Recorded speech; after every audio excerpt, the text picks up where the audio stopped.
Hello and welcome to Liberty and Gun Rights Podcast. My name is James Moffitt and I'll be your host. Today we have a special guest, G. Michael Hopf. G. Michael Hopf. How are you doing, sir? I'm doing really good. Thank you, James.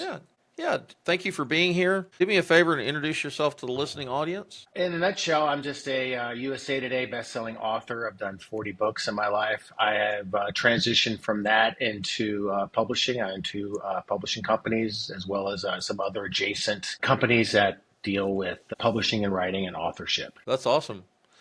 40 books? That's incredible. Yeah, started writing. First book was a children's illustrated book, kind of funny enough, and did that in 2011. And then my first novel came out in 2013, and since I've done 39 more.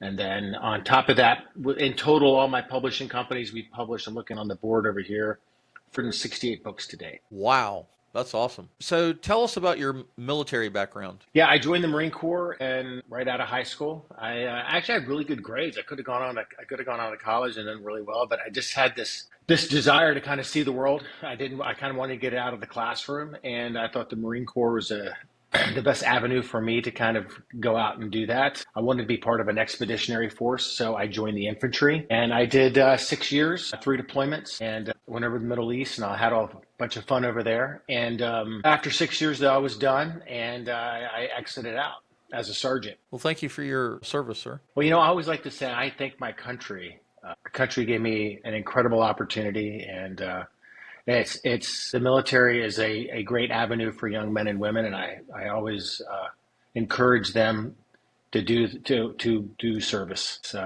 I don't think they'll be disappointed. Good. Yeah, my dad was in the Army for 26 years. He was a drill instructor, and my wife's brother is in the Marine Corps, or was in the Marine Corps. He's now a civil servant. He does something with the Pentagon. I have no idea what it is. But anyway, so yeah, let me read this little blurb off of your Podmatch profile. It says, as someone who believes strongly in the principles behind the Second Amendment, I've always seen responsible gun ownership as a key part of any preparedness plan.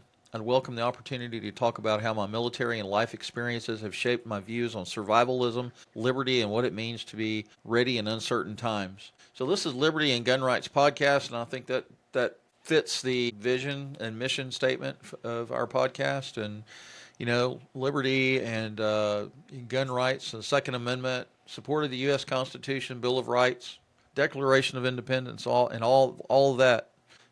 So we'll just jump off of that. Where would you like to start? I always based on the fact, I have a whole history of firearms in my family. I grew up shooting, grew up on a farm. And my dad actually even built an actual range. We even had an indoor range on our farm. Where that way, when I mean indoor, it's not like in a conventional sense where we just had this like a cinder block shed that was open, that was built, and at one end was all opened up. So even during like inclement weather, we could be in there and shooting, not have to worry about it. But all the targets were outside of it. And so my dad was a former state trooper with the Maryland State Police, and eventually went on to work for the National Rifle Association for 20 years. And so I'm a life member of the NRA, but I was around fire. My dad was also a competitive shooter when he was in law enforcement. So I was exposed to firearms at a young age, and which I think is very good. I think every child should be exposed to firearms in a positive way, how to use them, how to respect them. I think a lot of people's fear comes from just not knowing. It's just, I don't want this to come off harsh, but just an ignorance of what firearms are. And actually, one of the most dangerous people are when someone comes into encounter with a firearm and they're trying to tinker with it and they don't know how to use it. That's therefore becomes problematic. That's when you hear about accidental discharges and things like that. But I think if it's too bad we could not get back to the age and time when children were where they actually had shooting teams at school. To where we could get back to a time where children are educated on how to safely handle firearms and what they are.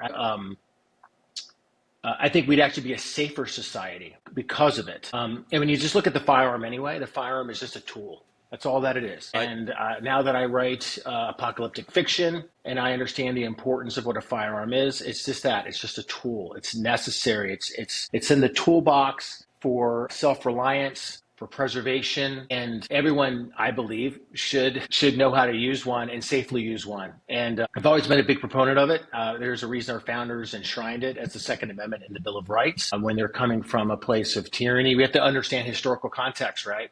Here they are. These are people that are living under tyranny, under a monarchy, where their rights to self and property and liberty could only be given to them because they had the means to resist. And that's what a firearm does. It's a tool, and it allows the oppressed to resist the overlords and those who are trying to take away their liberty and freedom. Absolutely. Well, I was just thinking that fear is usually driven by the unknown. Fears of the unknown. Yeah, it and is. and I belong to a 501c4 organization called South Carolina Carry here in South Carolina, and it's a gun education, gun safety, Second Amendment supportive organization where we encourage people to get their concealed weapon permits and to train. We really encourage people to train with their weapons. And sometimes people get their CWP and they buy a firearm. They go to Palmetto State Armory or whatever gun store they go to. They buy a gun and then they put the CWP and the gun in the nightstand, and they're like, okay, well, I'm prepared. It's like weapons of any kind are not a magic talisman. It's not going to keep the boogeyman away. It's not going to keep predators off your doorstep, right? And one of the things that I always like to tell people is that the most important tool in the tool chest that you have is your brain. That thing, the gray matter is between both ears, right? And we have to practice situational awareness. We have to have personal and family self-defense plans. We have to plan for, what are you going to do if somebody tries to kick in your door at 2:00 in the morning? What are you going to do? It's an insurance policy against, self-defense keeps you safe from those that would want to do you harm or do your family harm. And then the time to think about those things or those situations is not when it happens. You have to think those things through way in advance. And you have to have a plan. You have to, anyway. So what was the other thought I had? As far as children and young people, I think the NRA don't they have some kind of a program for kids or for, teenagers, preteens? They do. They have programs. It's the school systems that at one time our public school systems had rifle teams, had Right, firearm right. safety classes within inside the public school system because we had leaders at the time that understood the actual value of that. I mean, I don't want to go down the rabbit hole of like politics, but Sure. my dad, I remember my father talking about this, and I know when he worked for the NRA, he was a field rep, and a lot of the pushback he was getting, because he ended up getting into range development, and so a lot of the pushback he was getting was coming from, the kind of the war of resources within the NRA at the time was between ILA, which is the Institute for Legislative Action, Right. and just kind of the NRA itself and all the kind of efforts they were trying to do in outreach to people, education, fire safety, all that things. And it's kind of that field of dreams thing he told me. And I believe it 100%. And I know that the ILA has and other organizations has their policy wing of their organizations that have resources to go and fight these crazies that are trying to pass, anti-gun legislation. I Right. understand there's a need for that. But I also, he believed it, I strongly believe it, and that is people have to understand how important it is. The reason so many people, I believe, are so sometimes dismissive of gun rights is because they're not gun owners. And so what we need is to have more gun owners and understanding that. And how you get more gun owners is if you have more gun ranges and you have that available to people to go. And I don't care if it's in an inner city or if it's out in the sticks somewhere. You need more gun shooters. If you're going to, and gun owners, if you're going to want to spread the love of firearms, belief in the need of firearms and a free society, you have to have those people. You just have to have numbers. Right. And he believed that the NRA should be spending a lot of money just literally opening up NRA ranges, like everywhere, just building ranges, like kind of like the Field of Dreams concept.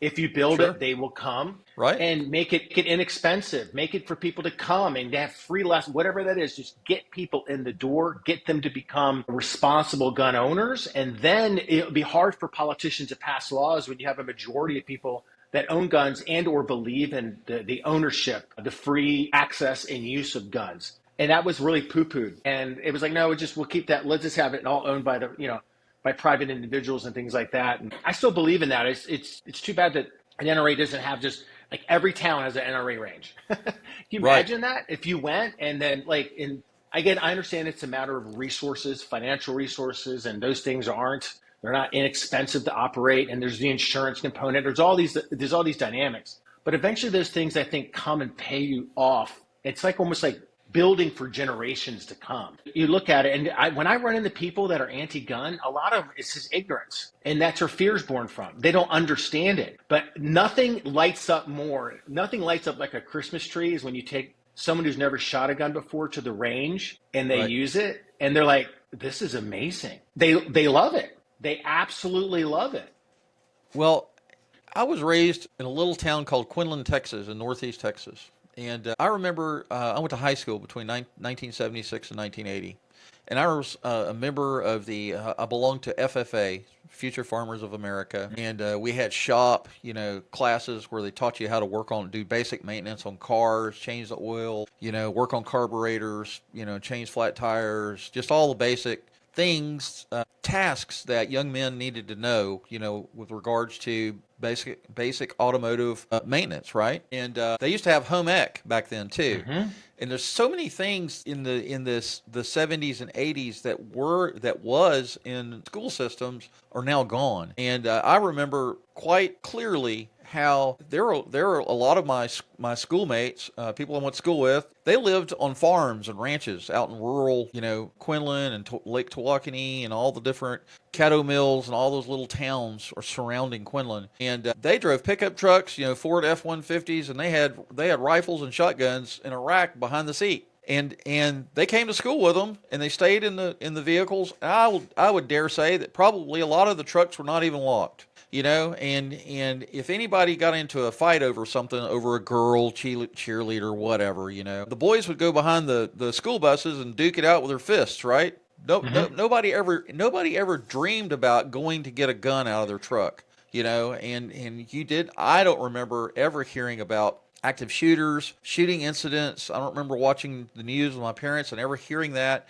Now, I know back in the 1980s there was a horrible church shooting. I don't have all the details in my brain right at the moment, but there have been a lot of, from 1980 and on, and maybe even before that, where organized, active shooters in churches where church members and all of that have gotten killed. And unfortunately, there's been a lot of that violence on the uptick through the years. But yeah, the political climate that we are in is very, very anti-gun, anti-self-protection. Like one of the things that I tell people is if you get your concealed weapons permit, make sure after you get your training, you buy a firearm and you're prepared to use it as a tool. God forbid, and you're the last resort. You also need to get Second Amendment, or not Second Amendment, but self-defense insurance, because Mm-hmm. after the shooting goes down, after the smoke clears and the police show up, guess what? Depending on the jurisdiction that you're in or the political climate you're in, the district attorney and the prosecutors, a lot of them are going to be stacked not in your favor. They are not very Second Amendment friendly, right? And so you've got a possible legal battle on your hands. And I'm like, get your second, you're not your Second Amendment. I keep calling it Second Amendment. It's not. It's self-defense insurance, right?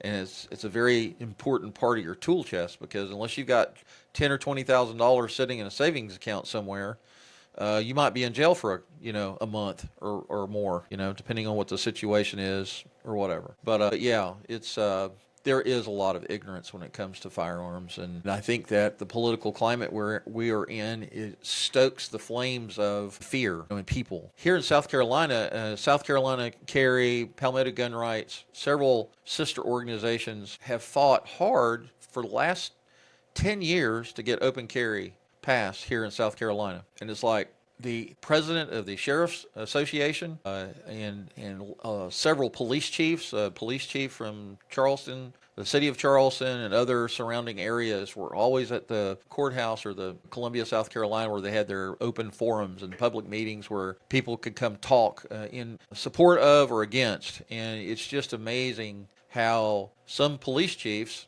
or especially the president of the Sheriff's Association, was like, the only people that should be able to, they never did say own a firearm, but the only people that should be able to carry a firearm out in public are military and law enforcement.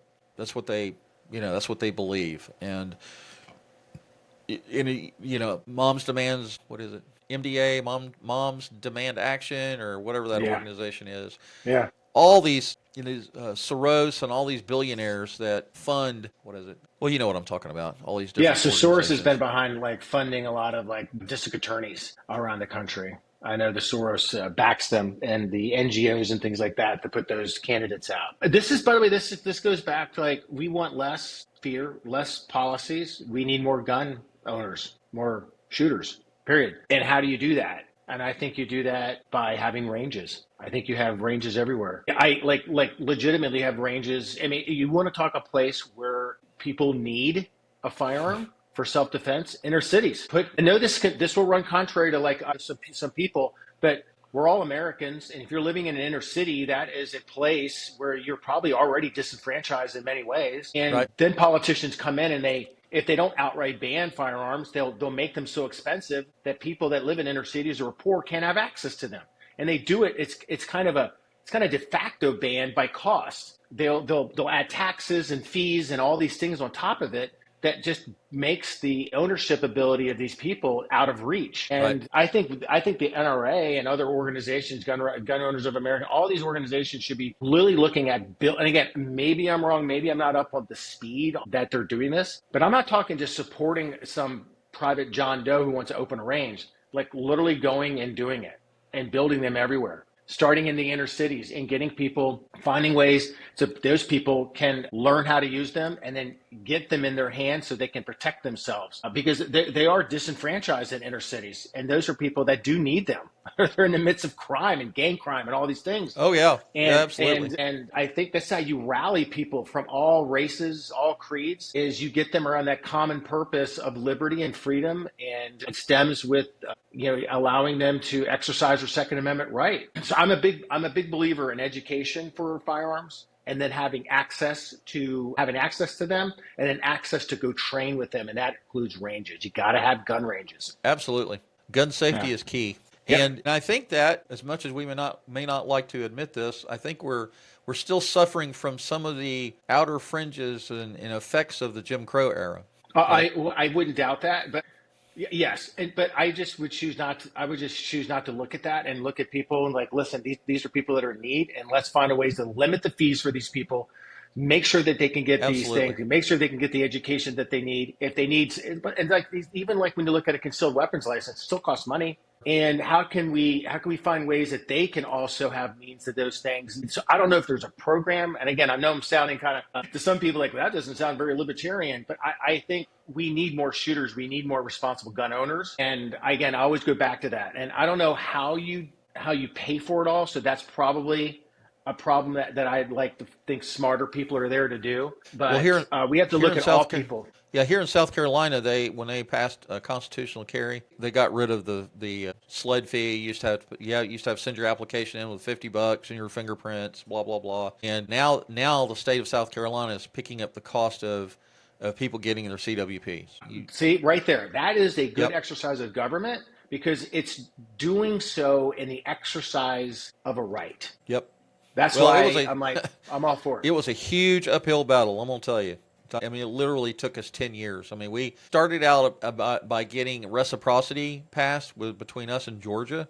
And so now, the South Carolinians can go to Georgia if you have a CWP. Georgians can come to South Carolina if they have the CWP. And so we got that passed. And then we had the restaurant bill that got passed that said that you could carry your concealed weapon from the parking lot into the restaurant. You couldn't belly up to the bar, but you and your family could go sit down in the dining room and you could order your meals and eat and be safe coming in and out of the restaurant, which was, and it was a concealed weapon situation. And then we got the open carry with permit that got passed. You had to have a CWP, a valid CWP, and then you could choose to either open carry or concealed carry. It's kind of a tactical decision on your part. And then we finally got open carry passed, where now as long as you're a legal gun owner, you can open carry. I worked security part time at night at Walmart, and I saw two people open carrying out in the parking lot. And at first, I don't know why. At first, I thought, well, maybe they're off-duty police or something, but I didn't see any identification or badges or anything. And I asked this one guy, I said, "Are you a police officer?" And he was like, "No." Oh, I said, "Oh, okay, so you're just open." I haven't seen it. It's just not that prevalent yet. And we fought long and hard. You typically see open carry like out in the rural areas. Yeah, yeah. But you're not gonna like if you go to like Kiowa Island or any of these barrier islands in Charleston, South Carolina, they are very anti-gun, and they don't want to see you open carrying a firearm. Now I haven't been to Daniels Island or Kiowa or Seabrook, any of these places, because they're so expensive to go to anyway. I can't afford to partake in any of that. But it would be interesting to know if any gun owners are exercising their right to open carry in those locations, because they can't. One of the things that we've been fighting in South Carolina is we have, despite the South Carolina gun laws and despite what the Attorney General has determined to be, South Carolina gun laws, we have municipalities of like Charleston County Parks and Recreation. They had like gun ban signs on all 36 of their parks, and so we had to fight it. We had to file a lawsuit against them, and it's a long story. But anyway, we finally got them to see the error of their way, and it really boiled down to money. The commissioners of these parks were not going to get reelected to those positions, and they were losing their state funding. And so all of a sudden, when that happened, they were like, "Yeah, maybe we are wrong. Maybe we should take those signs down." And they did, and it was funny. Just follow the money. It always boils down to money. Right? It does. Yeah. But we're constantly getting photos and emails from our members of South Carolina Carry going, "Hey, they've this recycle center out in Beaufort, South Carolina has got a gun ban sign up," and we're like, "Okay, well we've got a form letter we just send out and go, hey, this is what the law says. You can't do it. Take them down." And we've had pretty good luck with we've had a little bit of resistance, but once we get the Attorney General involved and get a hold of the local legislators and go, okay, this is what they're doing, and obviously it's unlawful. But I don't know, it's just a constant fight, despite what the gun laws are, and despite what our Constitution says. There's always going to be resistance, right? I did. Yeah, there's never going to be a time where there's not going to be. But I go back to less than that from a political standpoint, is if you just have if more voters, if the majority of voters are gun owners or shooters or have been educated and they appreciate the right, it's going to be very difficult for politicians in mass to enact laws that are against the general population. They'll try. I'm not saying they'll ever try. I'm never saying we'll ever have a perfect situation, but we just need to have more shooters. We just need to have more responsible gun owners. But I know one thing I have not, I know President Trump was looking at it again, but where is the national carry law? What's the status of that?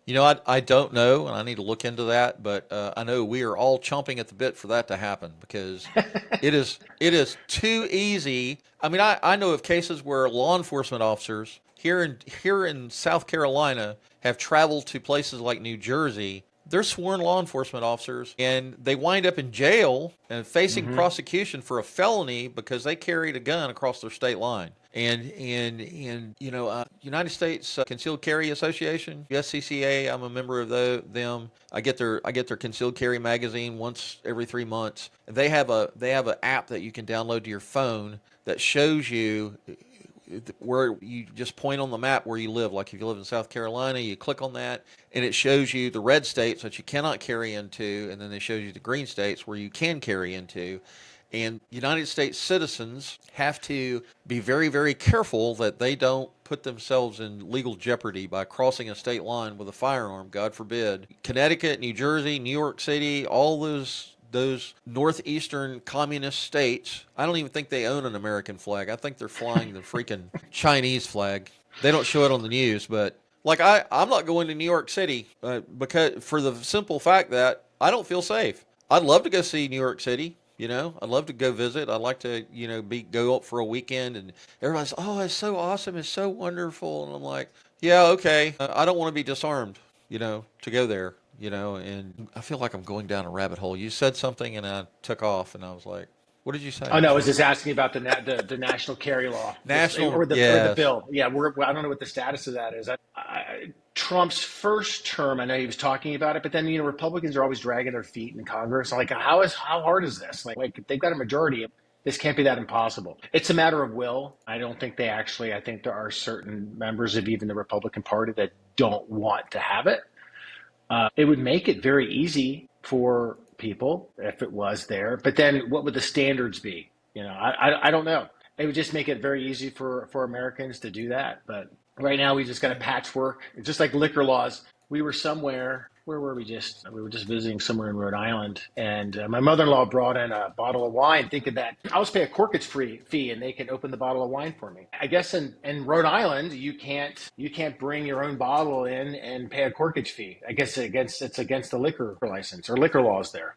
And then my yeah, daughter was asking a question, and I was kind of going in. It was just like these are like gun laws, like. There is a patchwork of variety of different liquor laws across all 50 states. They're all different, like some right. places you got blue laws, you got this law, you got that law. And then the cities are allowed or counties are allowed to have little variations of it when the bar can close, when the bar can open. And So I, it would be nice for firearms to have a one standard for concealed carry that would give peace of mind for gun owners and concealed weapons people.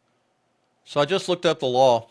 It says the National Concealed Carry Reciprocity Act, H.R. 38, is currently making its way through Congress. This bill, introduced in January of 2025, aims to allow individuals with concealed carry permits from one state to legally carry in any other state that permits concealed carry. The bill has passed the House Judiciary Committee and is awaiting further action. There is strong support from Republican leaders, including Senator Mike Johnson and Senator Majority Leader John Thune, who have been vocal advocates for national reciprocity. However, previous attempts to pass similar legislation have faced challenges in the Senate due to opposition from Democrats and concerns about federal overreach. Meanwhile, states continue to manage their own concealed carry laws, with 29 states now allowing permitless carry. Some states, like North Carolina, are considering repealing their concealed carry permit requirements altogether. So that's kind of the update on that. I'm glad you mentioned it, so I can look it up. Yeah, we'll see what happens with it.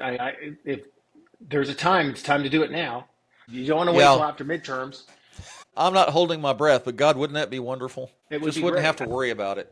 Yeah, it was just and so I don't think it'll set a standard. It'll just allow people to go. If you've got one, you can go from one place to the other. So that would be wonderful and would give because most states have, in fact, most of them do have some form. It's whether they're a shall issue is the thing, but most states have a concealed weapons law permit process. So it then pretty much would open up to all 50 states then, unless there's some kind of asterisk disclaimer in there that it's only for shall issue states. I don't know, but we shall see. We shall see what happens from it. Well, I would think that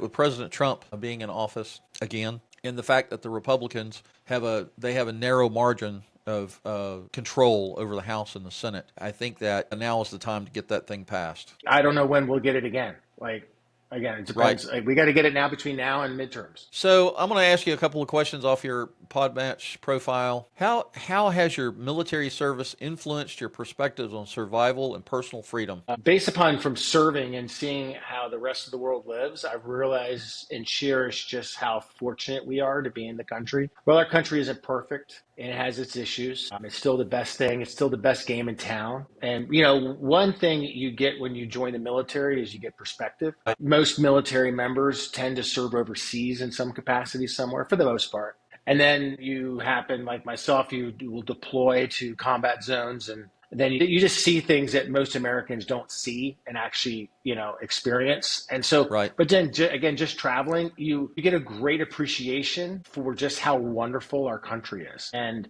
you come back from that experience wanting to ensure that doesn't go away, that we don't turn into some third world hellscape. So I think military service offers a lot of benefits. And even during the uncomfortable times, there's lots of lessons to be gleaned and learned. And I'm a big proponent for people to join the military. I think there's a lot people can get from it. But yeah, it's changed it that way. You just have to see these things. You have to see the world and go, wow, I love the United States. It's amazing. Yeah, I've spent most of my life in the United States. I haven't really traveled. I tried to join the Army and the Marine Corps, but I've got a club foot, and they were like, "Yeah, no, you're disabled, and we don't want you." Even though I ran track for 4 years, played basketball for 6 years, in my mind I wasn't disabled, but their medical requirements are very stringent, and I get that. So Did you try to go for a waiver? Because sometimes too with the waiver process, I mean, they can let people in. I guess it really depends on their recruitment stats. I think my dad, with his status in the armed forces or in the army, I think he talked to somebody and tried to get a waiver or whatever it was that he tried to do, and he wasn't able to do that. And so, and I'll have to say, from my childhood, from the type of father he was, I think in some ways the army kind of screwed him up in some ways. He was very heavy-handed, had a temper, blah blah blah. I won't go into all that, but I'm certainly proud of his service, and I'm proud of my family members' service to the United States and being in the armed services. I know there's a huge educational benefit for being in the armed services. You got the GI Bill or Yeah, yeah, the whatever it GI is Bill, yeah. that Yeah. provides you with, pays for a lot of your education when you get out. And so that's a huge hmm benefit, because education in America, going to college, is like a $1 billion industry. It's not cheap, and there's a lot of kiddos that are, they get out of a 4-year degree studying underwater basket weaving, and now all of a sudden they have these huge student loans that they have to pay back, and so yeah. I certainly think it's advantageous for young people to get into the armed forces, see the world, learn new skills. My dad was in Vietnam and Korea, and I know he saw a lot of horrible things. He never talked about it for, I guess, obvious reasons, and it's probably something that he wanted to forget.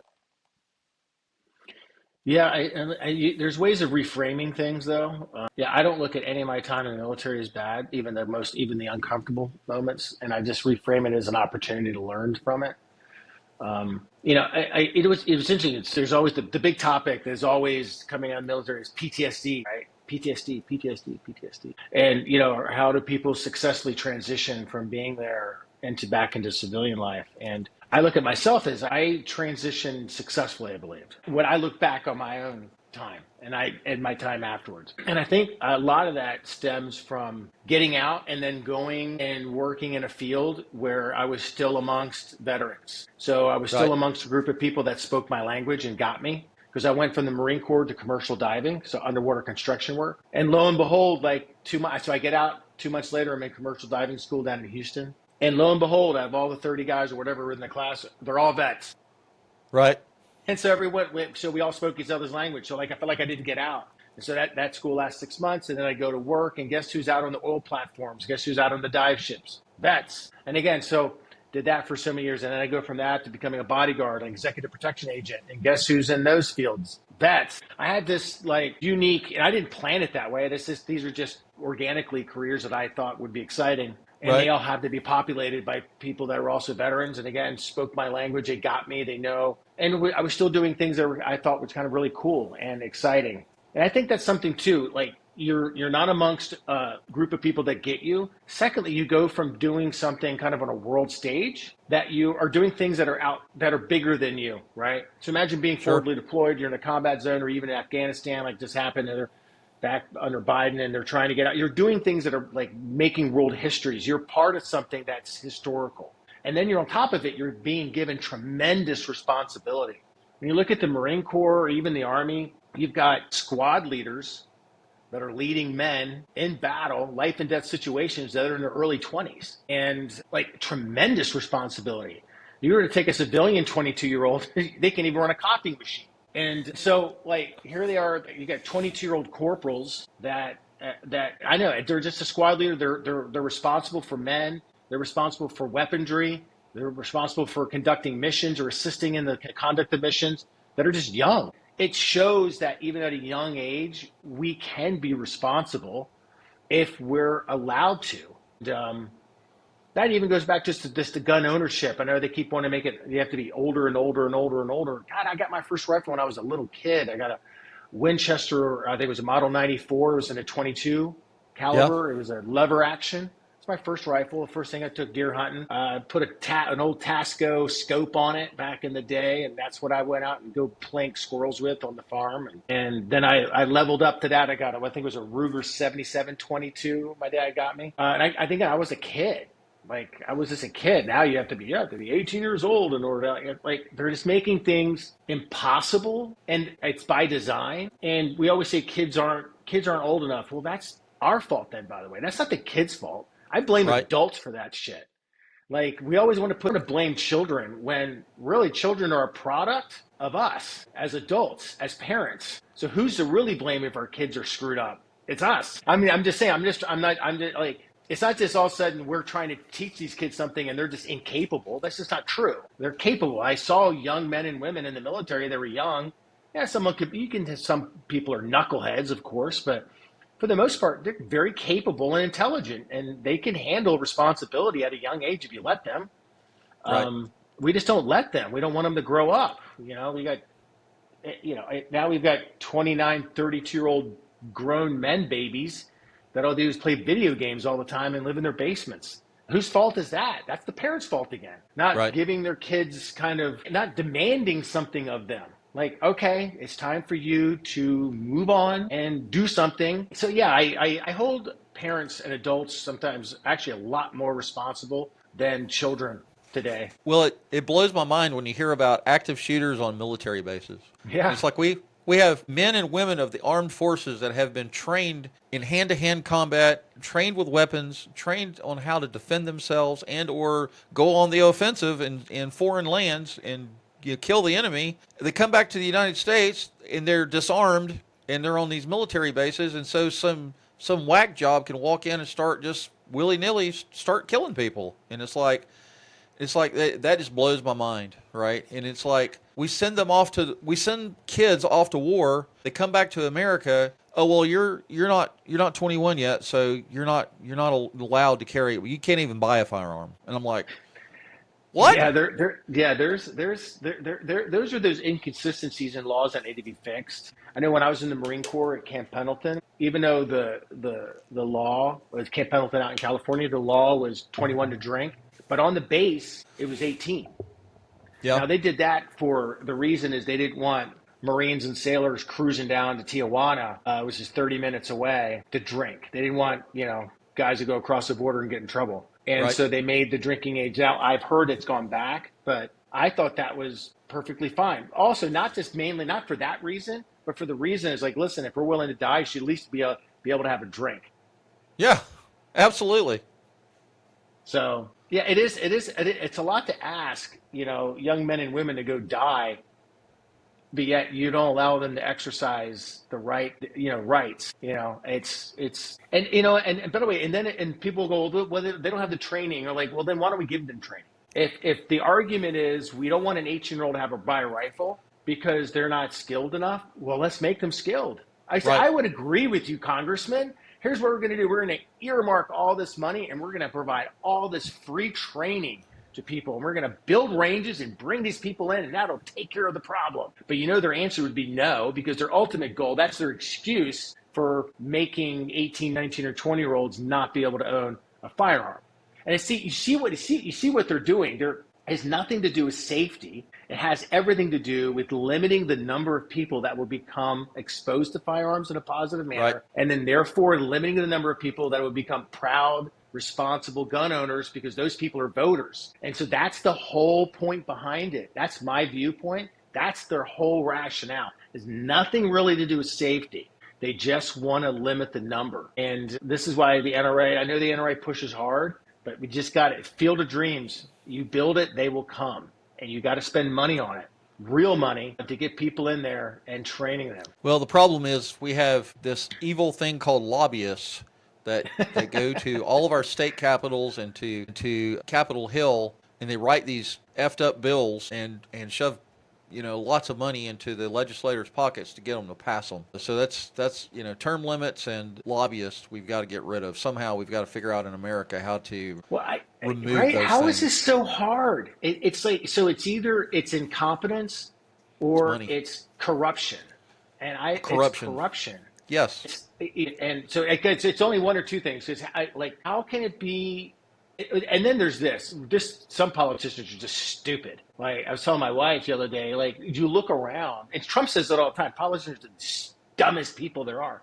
Like some problems. Why can't some of these things be fixed or things be done about it? One, it's a matter of will, and then two, some politicians are just dumb. They're just stupid people. And we've got like some of the worst people in the positions of power. And it's because talented people don't really want to go into politics. They want to go and become entrepreneurs. They want to go do this. When they create an inventor, create a widget, they want to do things, right? right. Government is like where dumb people go. So they can get a big paycheck. And then like, and I'm not talking for every politician out there, but Dan, there's a lot of dumb ones out there, and then they get corrupted, and because they're easily corrupted, because what is their true intention behind going? More than likely Yep. it's to exercise power over people. And Power and money corrupts. yeah, a Some hundred famous percent some famous person coined that phrase. I wouldn't. That's not something I just made up. But power and money corrupts people. In South Carolina, Columbia, just recently, our politicians very quietly created a raise for themselves, like 125% raise.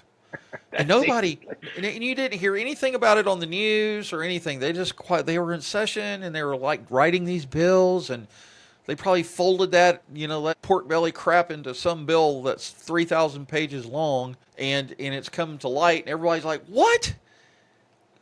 We're not paying our first responders anything. We're not paying our hmm teachers anything, but you as a politician need a 125% raise, and Yeah, you only work three months out of the year, right?"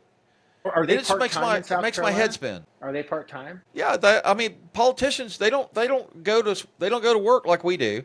They don't have an Yeah, eight to well, five job, 9 to 5 job, 364 days a year. Take away 2 weeks of vacation, PTO time, all that. They don't even come close to that. yeah. I have this belief that it should be the position of a lawmaker should not be it should be a true part time. What I mean by that is it's only in session a couple times a year.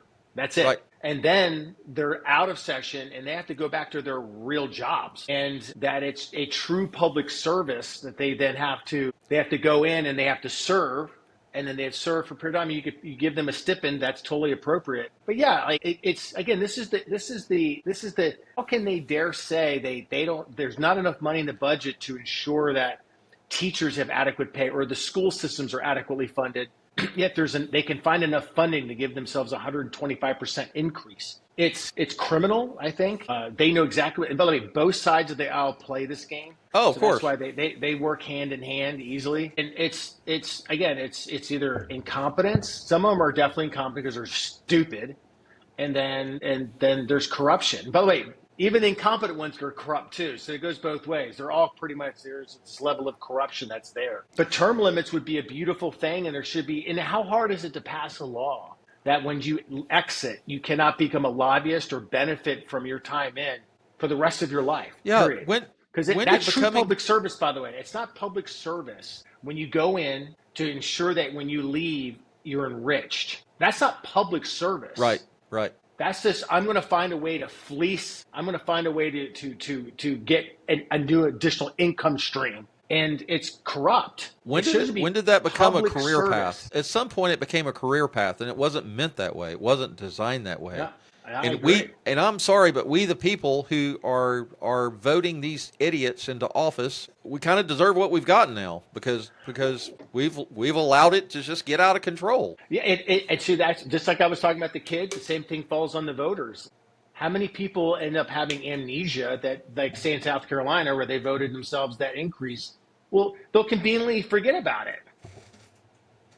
They won't like they'll just like whatever. And because you can have an incumbent, and the incumbent can do the worst things, and yet people will still vote for him again and again and again. Well, So Well, here's there just needs to be term limits. Period. I know people. I've had friends that are libertarians, and they're purists, and libertarians frustrate me sometimes, but they're purists to the point where, well, no, that would be creating a law that it's allowing the free exercise of someone. If they want to be in politics all their life, they should be in politics all their life. I'm like, yeah, but there's also a reason why we have antitrust laws, because capitalism is good until you have, because when you look at a corporation or entity like a business, it's like an entity, and if its sole job is just to create, is to just get bigger and bigger and bigger, and it will eventually become the top of the field, it will just eat up every other business, and therefore then you don't end up with capitalism anymore. You end up with a right, monopoly. right, It's like this twisted version, Frankenstein's monster of capitalism, right? right. And the same thing goes for, like, yes, I want people to exercise their free, but you get to a point you can recognize that we need term limits and we need these other laws. It's not as if having a law is a bad thing. I'm not an anarchist. There are certain laws that are beneficial, and we see a problem like politicians abusing their power or being corrupt or turning into, like you said, career politicians. They should be gone. It's Right. supposed to be a public service. Right. Public service. We're always thanking them for their service. And like, what? No. Wait a minute. I'm sorry. You became a millionaire from No. doing Yeah. it. Yeah. I had a thought there for a second. Here's something else that just really makes my head spin and want to explode. You hear these senators in Washington, and it happens here in South Carolina and probably all the other states too. But you'll hear the journalists, or they'll be on TV and somebody will be questioning them about a bill that gets passed, right? And a lot of times we don't find out all the garbage that's in those bills until it's too late, right? The bill gets passed and people dig into it and they go, "Wait, there's 500 pages of crap in here," right? And I can't tell you how many times I've heard a senator say on national TV, that bill's 3,000 pages, for God's sake. I don't have time to read that crap." Nobody does. Nobody has time to read a 3,000, 1,500 page, 2,000, 3,000. I don't care how long the stupid thing is. Like the big beautiful bill that President Trump just got pushed through Congress. And I'm sure there's probably some stuff in there that should have never seen the light of day. But anyway, 100%, yeah, 100%. yeah. Yeah. Again, But nothing's perfect. Even Trump, nothing's perfect. our elected officials have the gall to say on national TV, "Well, yeah, I'm supposed to read those bills and I'm supposed to understand what's in those bills because I'm supposed to vote on those bills. But I just voted yes because I just don't have time to read them." And I'm like, well, if you don't have time to read the bills that your fellow senators are putting together or the lobbyists are putting together, then get the hell out. Go. Get out and go find a job as a garbage man or a mailman or whatever, Not trying to make those things look bad, but it's like, if you don't want to read the bills, I mean, what's your purpose there? Other than fundraising. Most senators or most legislators, both at the state, probably county, state, and federal, they spend an inordinate amount of time, a percentage of their time, fundraising, right? So follow the money. It's all about money and power.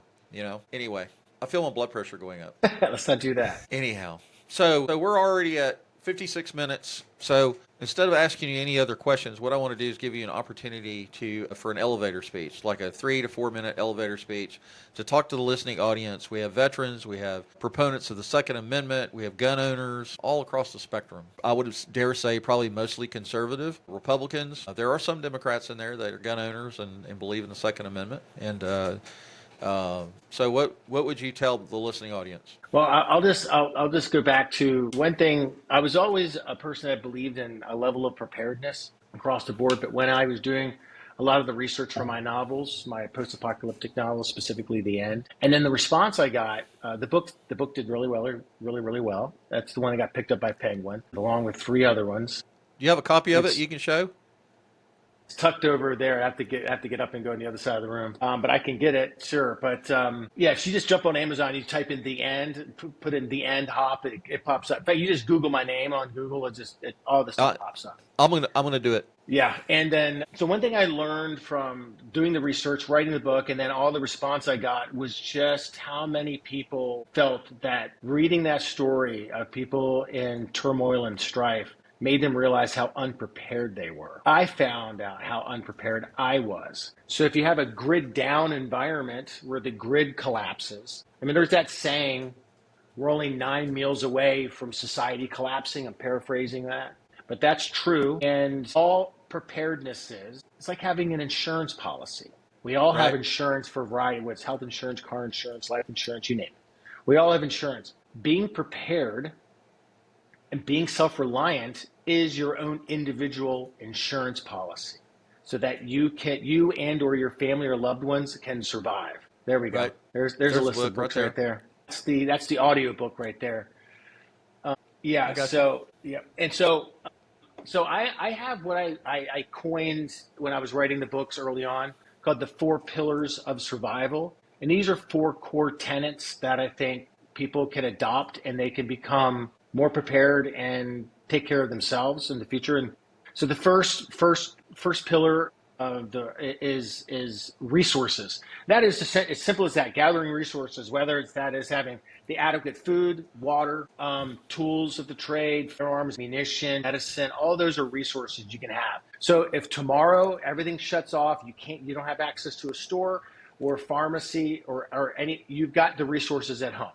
Period. The resources. Next one is skill set, and then skill set is having, like literally what it is, having certain skills that are unique if the world changes, whether that's knowing how to hunt, how to dress animals, how to harvest and grow food, medical skills, some kind of a skill, working with wood, being able to construct, build, work with masonry, whatever that is, a skill set that can easily apply to becoming self-reliant. Then I've got mindset. Mindset's very critical. It's got to have a very strong and honed mindset. And I mean, in your mind, like you are, so you can think critically.